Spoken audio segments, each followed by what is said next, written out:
Assalamualaikum warahmatullahi wabarakatuh. Di sini saya akan menyampaikan materi terkait dengan kebutuhan manusia. Apakah perbedaan kebutuhan dan keinginan? Kebutuhan dapat diartikan sebagai sesuatu yang harus dipenuhi oleh seseorang untuk bertahan hidup dan menaikkan taraf hidupnya.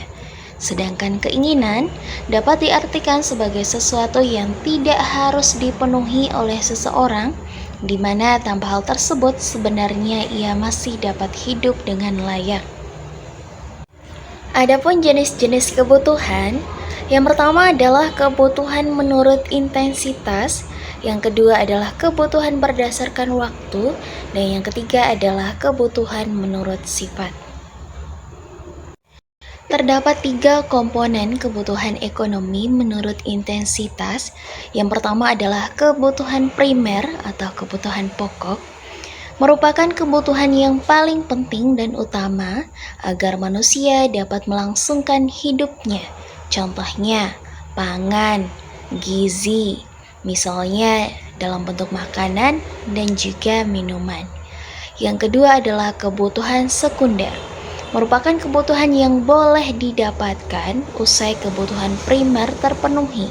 Kebutuhan ini sifatnya untuk melengkapi dan meningkatkan kenyamanan. Contohnya adalah kipas angin, kulkas, dan lain-lain.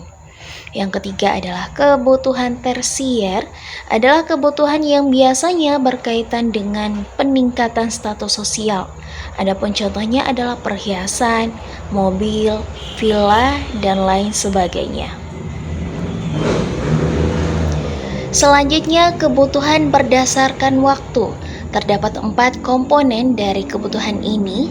Yang pertama adalah kebutuhan sekarang, adalah kebutuhan yang pemenuhannya tidak dapat ditunda lagi. Contohnya saat haus dan lapar.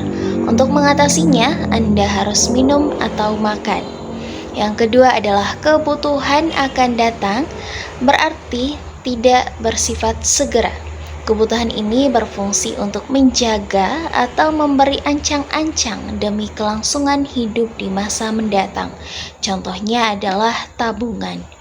Yang ketiga adalah kebutuhan tidak terduga. Sesuai dengan namanya, kebutuhan tidak terduga terjadi secara tiba-tiba atau di luar rencana dan harus segera dipenuhi. Contohnya adalah saat Anda sakit, maka harus segera mendapatkan penanganan khusus, misalnya dirawat dan diberi obat. Yang keempat adalah kebutuhan sepanjang waktu. Pemenuhan kebutuhan ini tidak terbatas, artinya bisa terus dipenuhi hingga batas tertentu. Contohnya adalah kebutuhan akan mempelajari ilmu baru. Selanjutnya, kebutuhan menurut sifat.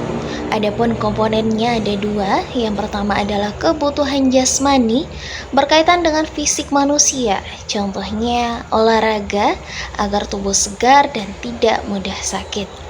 Yang kedua adalah kebutuhan rohani.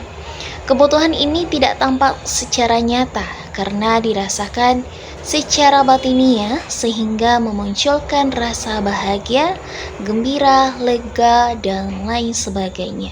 Contohnya adalah ibadah, siraman rohani, atau kasih sayang dari orang tua maupun pasangan. Yang selanjutnya, kebutuhan menurut subjek. Terdapat 2, ada kebutuhan individu, merupakan kebutuhan yang bersifat pribadi sehingga item yang diperlukan pun berbeda. Misalnya, pelajar membutuhkan seragam, alat tulis, dan buku. Sementara itu, atlet maraton akan membutuhkan sepatu lari dan pakaian untuk latihan.